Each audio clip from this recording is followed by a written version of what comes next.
Hi traders, I'm Kagiso Mahuma and welcome to another installment of our how-to videos. Now today I'm going to be showing you how to open a chart on our CloudTrade platform, and it's really quick and really easy, so I'm going to take you through it right now. Now CloudTrade is one of our top platforms that we have here at BlackStone Futures with over 700 instruments for you to trade from, and it's really easy for you to analyze your markets so that you can obviously place the trade that you desire.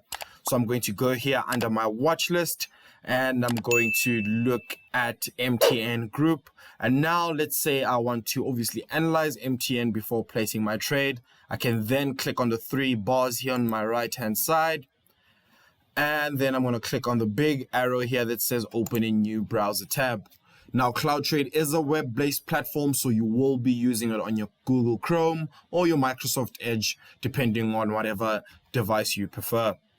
So now we can see now my chart is open and my market analysis has been set. Thank you so much for watching this video. For more information, do make sure you subscribe to our YouTube channel.